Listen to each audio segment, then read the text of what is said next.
In this section, we will talk about student t distribution. So student t distribution was named after the mathematician, so William Seeley Gosset.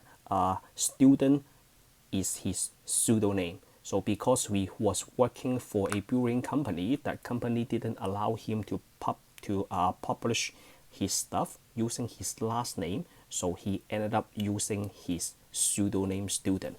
But when you call, like nowadays people just call that t distribution. So what is the PDF of t distribution? PDF is the probability density function. The function is pretty complicated. At least you see something that you have never seen before. So for example, this gamma function, some of you might have never seen that before, that is equals to the factorial of n minus 1, and n is a positive integer.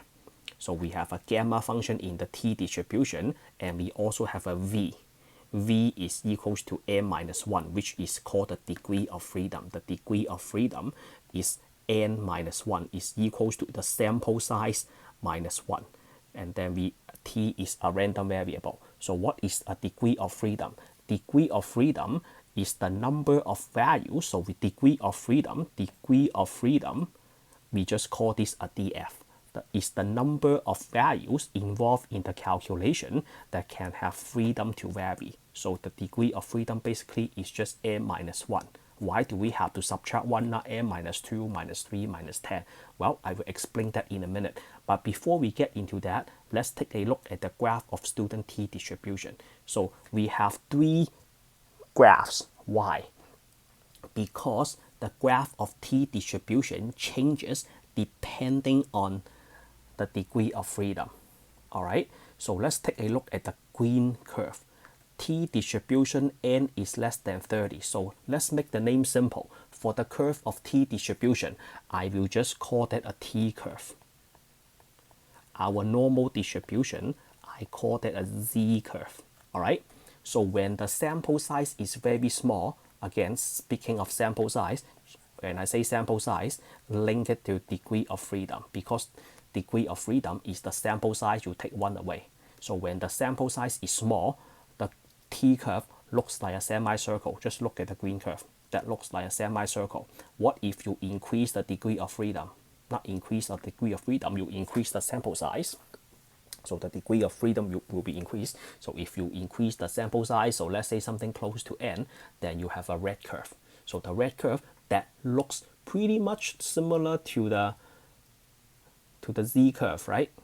But if you make the sample size even bigger, well, the blue curve, that is the z distribution, which is the z curve, normal distribution. What is the difference between t and z? The difference you can tell that right here. So this, let's look at this tail. The t curve, the red one, has a thicker tail, right? And then the normal curve, the z curve, has a skinny tail. That tells me the t curve captures more area on the tail compared to the z curve, where the z curve catch smaller probability on the tail. But as long as the sample size is big enough, the z curve is similar to the t curve. So what is degree of freedom? Degree of freedom is very important in t, because the entire curve, the shape, is determined by the degree of freedom. Right? So the shape of the t curve is determined by degree of freedom. So let me give you a simple example. Why do we have to minus 1?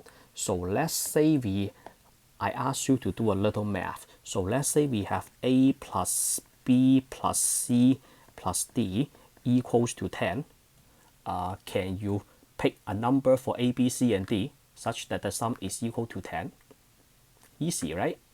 Another question, is that means you can pick whatever you want for a, b, c, and d? Looks like yes, right? So look at a, b, c, d. Looks like you can pick whatever you want, right? As long as the sum is equals to 10, I'm fine, right? So there are many different answers. Well, it looks like you have freedoms in a, b, c, and d, right? Is that really true? The answer is no. Let's pick a number for a. I can pick whatever I want, right? I'm going to pick a 0. And then b, I'm going to pick a 2. C, I'm going to pick a 5. Now, I need to add a d to get the sum equals to 10. Can you pick whatever you want for d? Do you have unlimited freedom? No. For d, you can only pick a number that will make the sum equals to 10, right? So 2 plus 5 is 7, then D has to be equals to 3. So when you pick a number for D, you have no choice. So by the time you get to the last letter, your freedom is 0. It looks like we have 4 freedom, but in fact, the degree of freedom is 4 minus 1.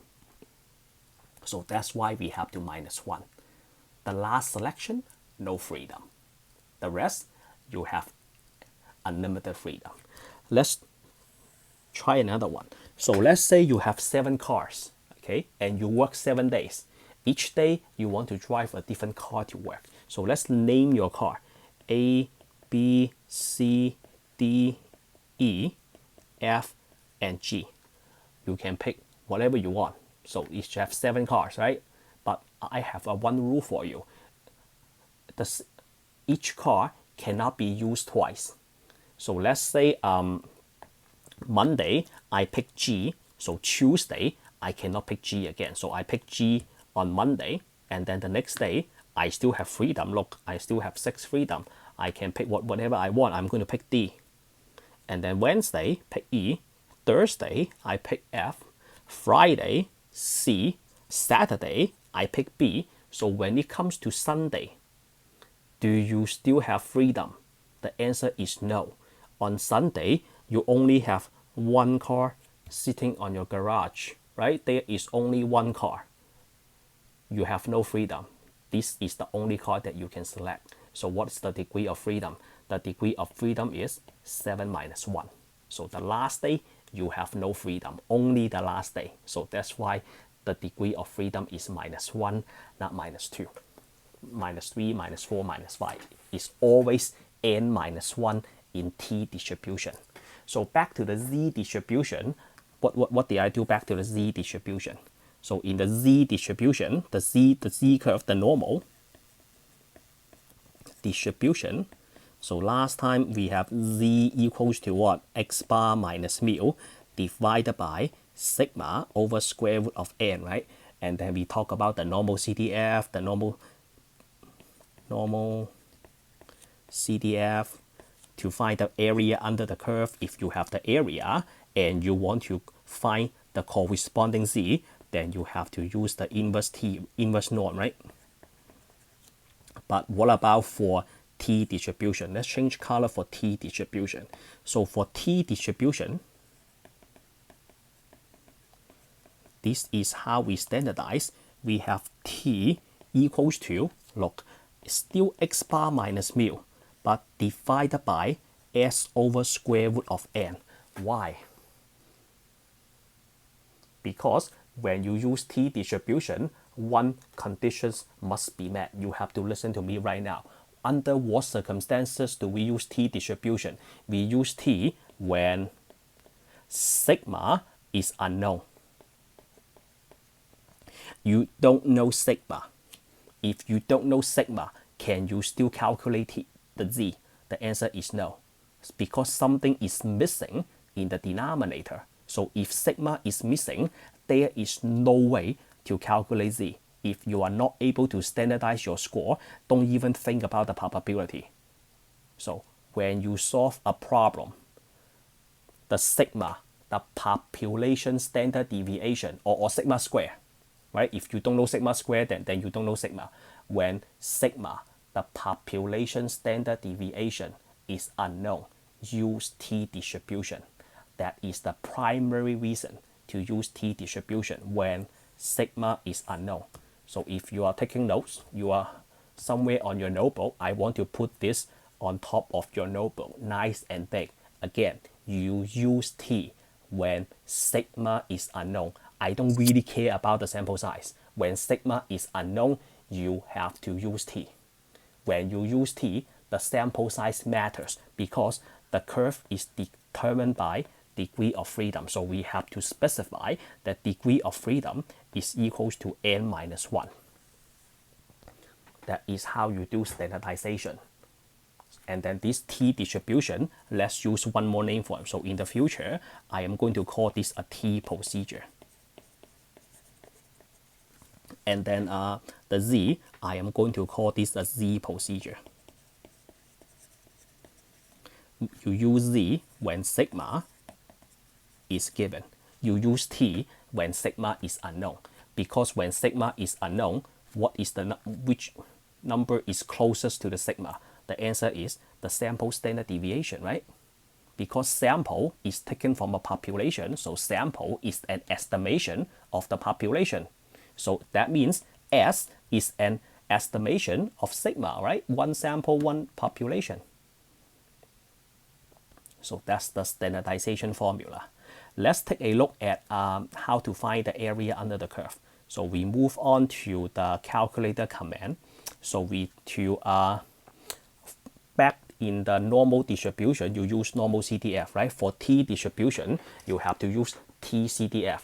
The command is tcdf, lower limit, upper limit, and degree of freedom. We are no longer using the mean and standard deviation. So you go to second VARS, and then you find tcdf. So second VARS, and then you find tcdf. So tcdf is under the PDF. You don't need to use the PDF because PDF is a point on the curve. What is C stands for? C stands for cumulative. And then DF is density function. CDF means you are looking for the area under the T curve from lower limit to upper limit, and then you have to specify the degree of freedom because degree of freedom controls the shape. So that's why you have to tell your calculator what the degree of freedom is. So this one is for TR-84 CE or C. You have a newer calculator. For the older calculator, if you only have a TR-84 Plus or TR-83, you will see a different menu. So once you click a tcdf, then you will see this. They will bring you to the home screen, and then you have to input this command by yourself. In other words, you have to memorize the command, and then you have to separate them by a comma. All right, so that is the calculator command. So let's do a couple problems. So let's say we have probability that T is less than 1.2. So and then I have to give you an n. So let's say n equals to 12. So you have a T curve. When you draw a T curve, just draw a bell curve. So the mean is equals to 0 because that is T after standardization, and then 1.2 is on the right hand side, right? So 1.2 less than, then you are looking for this area. So this is a T CDF. The lower limit is negative infinity. The upper limit is equal to 1.2. And then the degree of freedom, if you don't want to do the n minus 1 by yourself, just do a 12 minus 1. So that is how you find the area under the curve. And then let's say we have a right-sided area. So let's say we have this. We have a 0, and then we have a negative 0.6. And then this is the area that I am looking for. And then let me give you an n. Let's say n equals to 40. So how do you do the probability? You have tcdf, and then from negative 0.6 to positive infinity, and then you have 40 minus 1. So that gives you a probability. By the way, how do you type a positive infinity? You have to type the 1e99, right? So how do you type the 1e99? You have to type a 1 first, and then in order to type the e, can you look for the comma key for me? The comma key, do you see a double E above the comma key? That is either in yellow or in blue, right? And then you type second, and then you type the comma key. That gives you the E, and then you type 9 and a 9. So that is how you type positive infinity. And then the negative infinity, before you type 1, just type a negative 1. And then you type a second, a comma, and then you type a 9, 9. So that is how you get a negative infinity. And then let's take a look at the inverse T command. So the inverse T command is right here. So inverse T, you have to go to second VARS and then find the inverse T.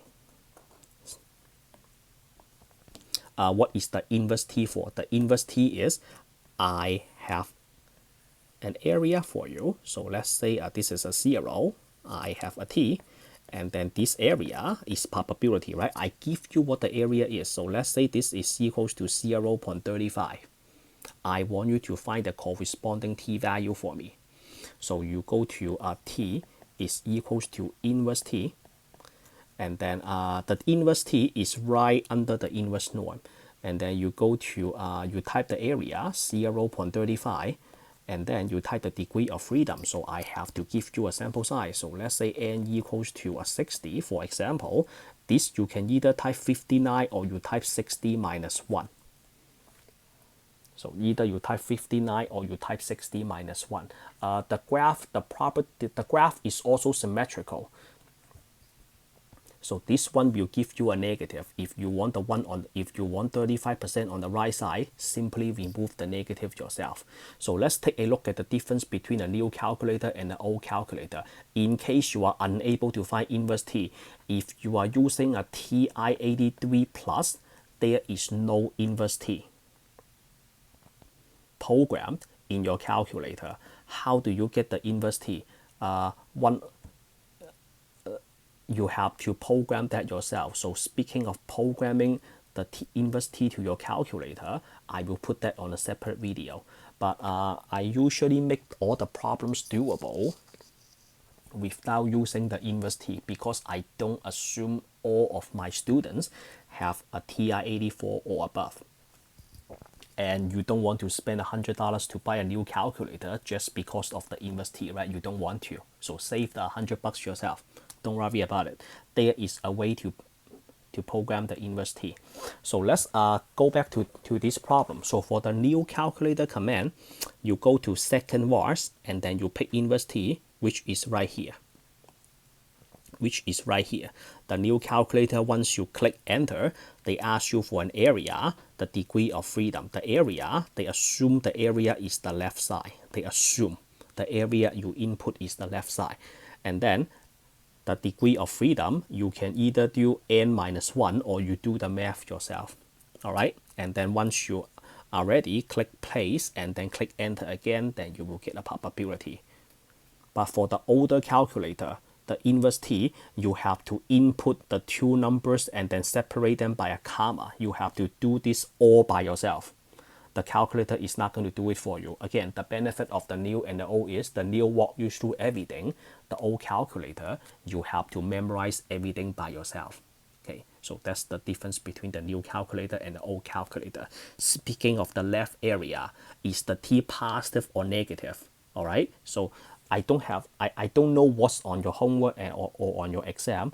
You have the left, the minus and the plus depends on the side. If the area is on the left side, so this is 0, right? On the left side is always a negative t. On the right side is always a positive t. So if you recall your number line, you have 0 in the middle, right? You have negative number on the left and positive number on the right. So that's right, as t on the right side of 0 is positive, a t on the left side of 0 is negative. So that is the basic introduction and the calculator command for part 1. I will see you all in the next part.